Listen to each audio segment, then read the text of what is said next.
and good afternoon. It's Dean from maverickstar Observatory.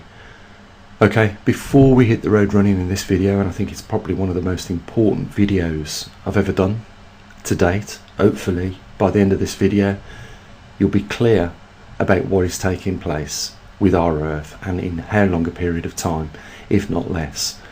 So let's begin with just thanking the few people over the last few days that have pledged a little bit of support to the observatory. And I just want to say, we are in the red at the observatory, and we're in the red at the worst time ever, and that is largely down to, as you can imagine, the pandemic, or more so the implications that are affecting everybody and their lives at this point in time. But nevertheless, I want to try and drive it home how important it is at this point in time that we've reached and how long we've got left. So big thanks to you. Hopefully some people will realise how important this is today, and I just hope that we can encourage, if nothing else, a little bit more support. I've got to say this, it comes down to the 1% of people all the time. We talk about the 1% of the elite rich fuckers being greedy and corrupt and wicked. Well, it comes down to the 1% that support this observatory and the work we do, because equally it's always the 1%. We have 7,000 people visit the website, and we have over 140,000 views on YouTube, and out of those, just a small amount of people, you could count on less than two hands, are helping out. So enough about that. Let's talk about what is the most important thing above all other things. You can see I've got the measuring tool from the recent date to the current 40-degree mark.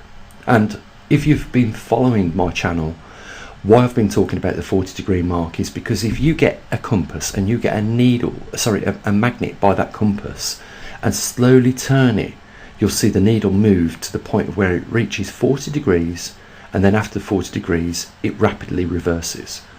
And it is my belief that that is what we're looking at. And the 40 degrees mark ends in, as you can see, 143 miles away. Nearly 144, Susan. I know you're like that.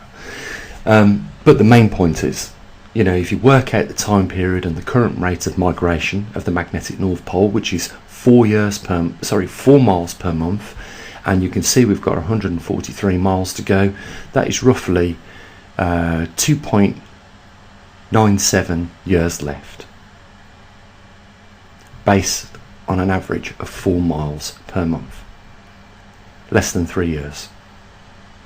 And if it's anything to go on, what we've been witnessing over the duration of the pole migration, we've seen it accelerate. A bit later on I'll show you the chart showing that from 1990 to the current day, the last 30 years, it's moved 1,000 miles, but from 1900 to 1990 it moved 500 miles.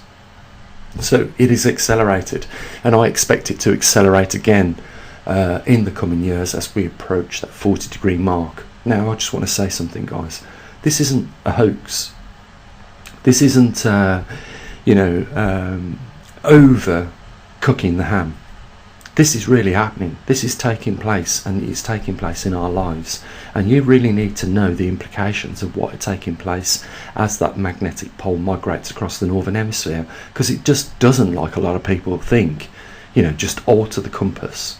We've seen them change the headings on the fronts of runways, which pilots have to line up their compass in the cockpit with the heading on the runway. We've seen they've had to rewrite the numbers on the runways because of this. If you do your research, you'll find it. And you will also, if you do your research on this topic, know that governments, to some degree and level, are taking this very seriously. And I believe that some of these people that are frightened to speak out about it do know the implications. Now, I've told you guys that I have had, over the course of 10 years, a few people from NASA emailed me and said very much the same thing. Gene, you're absolutely right in talking about the subject as you do. You're accurate, but as an organisation and as people working for that organisation, we cannot come out and support it the way you exactly do, simply because we do not know what will be the case. We don't know if it's going to be an Earth catastrophe, or a minor event. And for that reason, they're not allowed to stick the necks on the line. But I will say this, we have seen our neighbouring planet lose its magnetic field, as a result lose its atmosphere, as a result lose its water on the planet. Now, if that happens to Earth, once the water's gone, there is no biodiversity across the range. No biodiversity will survive without water, without the protection from a magnetosphere. It will sterilise everything. And why is that important? Well, I'll tell you why. Because even though we don't have a full account of what happened during the last magnetic reversal, perhaps because of the lack of intelligence and human beings being around at that point in time, there is no recorded data. So this is very much new to us at this point in time. Nobody has recorded or lived through a period of time of a complete magnetic reversal, so we don't know what happens. And that's why, even though I've been criticised for it, I have recorded this at every 3-second intervals.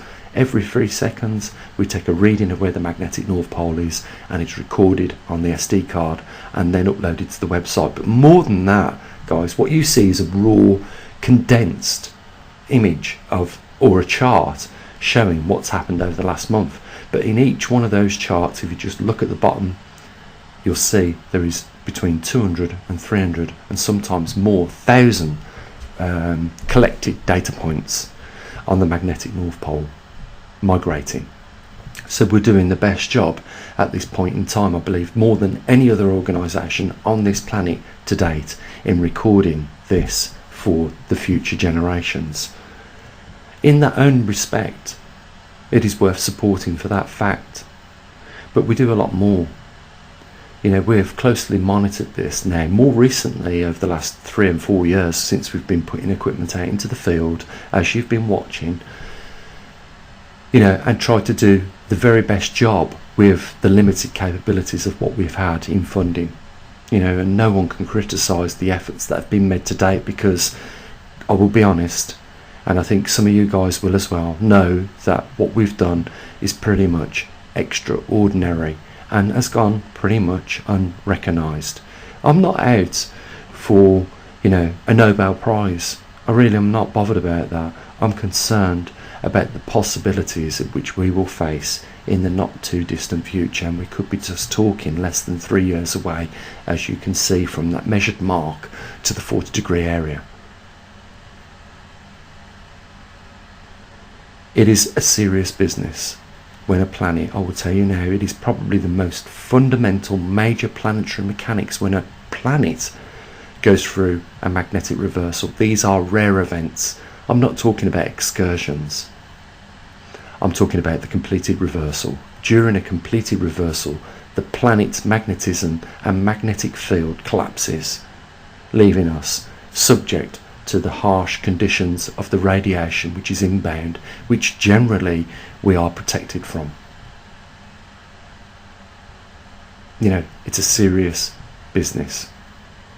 We are talking about the continuity of humankind, and at a point in time when we're so close to having this event unveil upon ourselves, we are struggling like crazy to draw in even a small amount of funding. I will say this, during the collapse of a magnetosphere, it will make COVID-19 look like a needle in the haystack. This doesn't just affect human beings, this affects every biodiversity on the planet, and we are seeing the climate as a result to date change. I want to show you just exactly how much it is changing, guys, in this video, and drive it home to you how important of time we are living in. And what you need to know is that this is real. It really is happening, it really is taking place, and science and the methods that are used in science with equipment and measuring are proving that this is really taking place. And you need to know that, because if you think you can avoid the implications of the future with regards to what unfolds, you're living in a bubble, and you need to switch up the gear your ears need to open and you need to take on board what you're about to see in this video.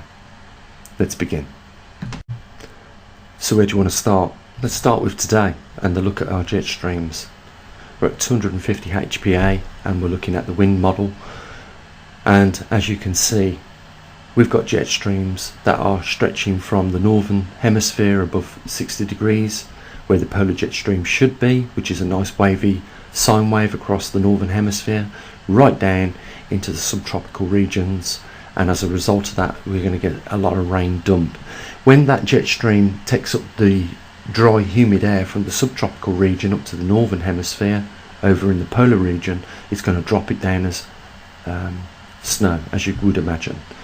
We're just talking about the natural effects of precipitation, and when you add in cosmic radiation from a grand solar minimum and also an Earth that has a weakened magnetosphere, we have perfect cloud, nuclei, or more importantly seeding platforms for condensation to form.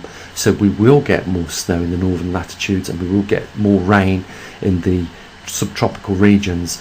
What this will cause is flash floods in the subtropical regions, and extended snowfall in the northern latitudes. And where the jet stream misses is where we're going to get droughts. This is a recent occurrence, probably over the last 20 years, which has changed the climate, which has led people like Al Gore to make billions of pounds out of this, claiming global warming. But the real fact of the matter is that CO2 is increasing, and that is because of probably an ocean warming gently and releasing more CO2 as a result of that. If the oceans cool down, they will absorb it, and we are heading towards a period of time where they are set to cool. Trust me, we are overdue a glacial period. We are on the cusp of going back into one, and that is very likely what is going to be the case. And we shouldn't be too concerned with the levels of CO2 in our atmosphere right now, because the only thing that is going to benefit from that is the vegetation on our planet. We've looked at over the months, recent images of the satellite of places like the Sahara Desert going greener. Trust me, if more of our Earth goes greener as a result of a little bit extra CO2 in the atmosphere, then that just provides more habitats for the species on our planet, and that is a good thing, because over the last 10 years we've seen 1/3 of the species of our planet disappear. It's nothing to do with us, it's to do with the natural and nature of planetary mechanics. This is what happens when planets go through magnetic reversals. It's all part of the fluids of nature in which all planets and stars go through. Trust me. But the important thing is that that you are going through such an event. There's not much we can do about it. We do live in a time period where we can prepare the best we can, and I think we should do that. I really do. But the reality of this is it's about to get worse in not so far a future time, and we need to take that on board, and we need to do something now. I really am on the line, guys. I think we've established an observatory to the point now where we could possibly even attract government finances. The worry about doing that is that if we do start using government money, we're going to be told what we can say and what we can't, because if we start stepping over the line, they're going to cut the funding. We're going to be back to where we started from. Just at this point in time, we're not making enough money to cover even a salary for one person at the observatory, and let alone the equipment that we need to buy. Some of you guys that have been watching me over the years, building recently the muon detectors, one of those components, just one of the probably 100 different components on the board, one of those components costs us £115 because we can't afford to buy them in large quantities. But that gives you an idea of the cost of the equipment. If we was to pay a company to build muon detectors for us, it would be probably over £5,000. We've seen that just a neutron detector costs $6,000. So it puts it in perspective. We're looking for smaller particles. It's going to therefore be at a higher cost. We're very lucky that we managed to get hold of the freeware from MIT. There is a few bugs in it. You know, we can't record on an SD card the data as it collects the time stamp at the same time as displaying it on an OLED, but you know, it's better to have it on an OLED, let it run for a month or a week like we're doing now, and take the readings from it. We're doing the best we very can. We've got another one of these muon detectors down in Perth, Australia, and that is one of the highest intensities on our planet right now, and there's a good reason for having it there. I believe, as we have seen with the one reading that we've received to date, we will get less muon detections in that region than we would somewhere like we've got ours here in the UK, and that is because it's in a high intensity region of magnetism and therefore has more protection. I've showed you this many times. At the bottom of the screen you can see 60 degrees north should be the polar jet stream, 30 degrees north should be the subtropical, and this is the same when you cross the equator and go into the southern hemisphere. You should have a jet stream at 60 degrees south and 30 degrees south. We don't, and you know, we have these super jet streams now, and again, this is a product of the last 20 years.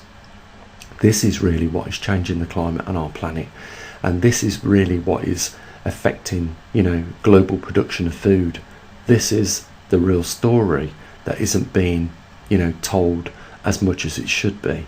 And you know, pretty much the majority of the inhabitants of the earth are probably unaware of this taking place. They don't know that they're 3 years possibly away from one of the biggest disasters ever that has affected every global inhabitant on this planet. And can you believe it? Which sickens me, guys. Can you believe it? We hardly get enough money to raise for one person's salary here at the observatory. I mean, you know, I'm blowing my own trumpet, some of you will say, but you know, I've done a pretty damn good job to date with programming the equipment, designing the electronics, getting them out into the field to collect the data on this current event so that we keep up to date with what's going on. You know, there will come a time where things are going to go off the charts on all our equipment, and that will be probably too late then to start considering about, you know, raising a few pounds. Because at that point in time, if worse things come to worse things, you know, guys, in 3 years' time, what we value as wealth won't be worth a dime. You can give your house over, right, when you're starving for one loaf of bread. Trust me, you'll do that to keep your children fed and your family fed. That's what we're facing, possibly. You know, the implications of a magnetic pole reversal far outweigh everything else. Is it any surprise to you guys that this is probably one of the rarest events that ever takes place? Because if this took place every 10 years or every 1,000 years, civilizations would never get to the point at which we are at right now with the level of technological advancement. We have an opportunity right now to use this technology in the right means and form. You know, we have wasted and squandered so much money on such, you know, poor areas of science, you know, progression of weaponry. I know we need security and safety, but do we really need to invest so much in the wrong areas of science? It's really sad. You can see that I'm not making this up. You know, we used to have 2 jet streams over the northern hemisphere, 2 over the southern hemisphere. They're not there no more, guys. We've got one big fat one, which is being hindered by cosmic radiation because the magnetic field has weakened 20%, and we're going through a 33-year low period of sunspot activity and solar storms, all on a low, and no signs of reaching equilibrium at this point. Couldn't come at a worse time. We are being double whammied with the grand solar minimum and a weakened magnetosphere, both letting more radiation into our solar system, first of all as a weakened heliosphere, secondly more radiation inbound in the atmosphere due to a weakened magnetosphere, and the magnetosphere, as you've seen in this video, is due to dissipate in possibly the next 3 years or less. Here's the bottom line. I know we're getting close to 20 minutes and I really don't want to keep you more than what I need to, but what I need to do is make sure that you understand the implications of what is about to take place on our planet, and here drives it cleanly home. Right, We are 500,000 years overdue on average a magnetic pole reversal. We need to ask the question why that is, and we also need to ask the question why in the last 2 years have we lost 1/3 of the active erupting volcanoes. And we're looking at images of Mars, and you can see those dried riverbeds. These are evidence of rivers that have flowed for thousands of years, that have carved into the terraform, those dried riverbeds that you see today, and there is no water running in these riverbeds. I'll tell you something else about Mars. Its volcanic activity stopped over 500,000 years ago, and as a result so did its magnetosphere collapse, and as a result of its magnetic field collapsing, it no longer had protection to protect its atmosphere, and no longer had protection with regards to the water on its surface, and it lost both of those. If this happens to our planet, and this is just the neighbouring planet, this is the closest planet to us, Mars, and of course we got Venus, but we're looking at one of the closest planets to us in this solar system, and this happened, and therefore it doesn't mean that it cannot happen to this planet here on Earth. If it happens to this planet on Earth, we lose all the biodiversity across all the range, and no one will never ever know in 1,000 years of weather erosion that we even existed as an intelligent species. We will just look like Mars does today.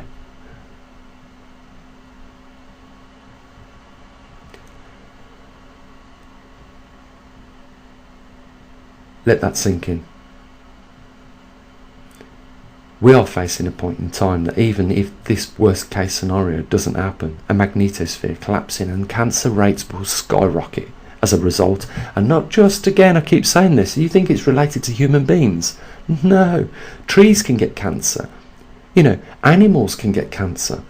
Everything across the range will increase as a result of cosmic rays damaging the cells that reproduce naturally in all the biodiversity across the range. It will be a disaster. The only reason why you don't know about this taking place is because there is no recorded data, but all the evidence that we've collected to date with regards to what goes on, we know that there are certain things that are likely to increase. One is cancer, cardiac arrhythmias have been affected, as well as mental disorders, and not just as a result of the implications of more radiation, but as a result of the changes that we are going to have to face as a species, which is probably, the most intelligent species on this planet, so we like to think. But the point is this: we are probably less than 3 years away from seeing this happen. And I want to ask the question, is this a time, guys, now, to not fund an observatory that has probably done more than it should have done to this point in time? We've struggled. We need not to struggle anymore. I'm sick of seeing the accounts in the red. I'm sick and tired of putting the best effort in, but the frustration of hitting the wall and having no further to go because of the lack of funds always being the same problem.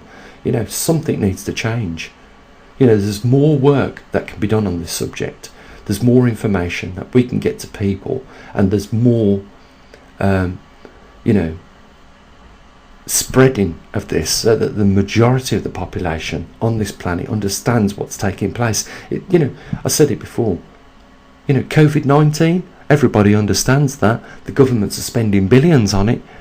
That is just a needle in the haystack compared to what we're going to face. This is a test run, and we've been given a real easy task of dealing with something like COVID-19. You wait until we have to deal with the magnetic field collapsing on this planet. Oh boy, we're going to know about hardships then. You've seen it yourself. From following this channel, 4 months on average, every month on average, 4 miles the pole migrates across the northern hemisphere. You know that this topic is real, and that these things are real possibilities. It won't just be a simple case of the magnetic north pole pointing somewhere another direction on your compass. It won't. There's a lot more. I've always said this: if you're going to classify anything in planetary mechanics as one of the most fundamental important things, look no further than the magnetic poles and an active core that generates a magneto and in turn a magnetosphere, because that is the only thing that keeps biodiversities on a planet like ours alive. We're facing some real implications in the not too distant future. I hope in this video, if I have not done anything else, that I have opened your eyes to the reality of where we stand today. Forget COVID-19, it's a joke compared to this subject. And more so, I just hope that I've encouraged a few more of you to step up to the line. You know, this is not a time where we can afford 7,000 people walking by a donation button on the website, or walking by and ignoring the fact that in the link we've got a donation tab there for PayPal. This is not the time for that. Ignorance. We need more support now than we ever have done on this observatory. At this point in time, we stand less than 3 years away. I've showed you the evidence and the facts, and there isn't an organisation or a scientist that will challenge me on this, because if there is, step forward. We'll have this live debate in front of the subscribers on YouTube. You step forward and tell me what I've presented in this video is wrong. I want to see you say it in front of everybody else. I want you with your credentials. I will put my credentials on the table and we will have this conversation, and you tell me I'm wrong. Because you know what, I'm confident there isn't an idiot scientist that will dare cross that line, because they know deep down I'm right and what I'm saying is 100% truthful. Guys, as always, there's a link down below. If you want to help support what we do, please do so, because you know we are getting to the point in time where we're going to have to turn to the enemy for some form of support. And I have tried to date 10 years. I only put the advertisement on the last 12 months, 18 months. You know, I didn't even want to take that funding. But you know, if we are a public supported observatory, then we need to keep it that way. Otherwise we've got no choice. We have no choice whatsoever. I'm not putting 10 years into this to walk away simply because, you know, I am being let down by, you know, a lot of people. And we're talking a lot of people. 7,000 on the channel and only 2 in the last week have made a donation on that website. It's incredible. You know, we're talking about a real topic. We're not talking about the bullshit and watching games like most of the YouTubers on the internet. You know, they generate millions of pounds. It's so frustrating. A guy walking backwards and forwards in his back garden raised £30 million, and guess what he'd give it to? The NHS. Amazing. You know, he'd give it to an organisation which is completely funded by the government. Why? I just don't understand why. Guys, I know I've overshot the mark on the time on this video, but you know, if you have made it to this point, you know, that you will consider, you know, a donation, and you know, let's make it meaningful. You know, I can yeah, buy a cup of coffee with $1, but you know, if we really want to do something, we need to raise a little bit more than that. Links are there as always. Take care of your loved ones. Bye for now.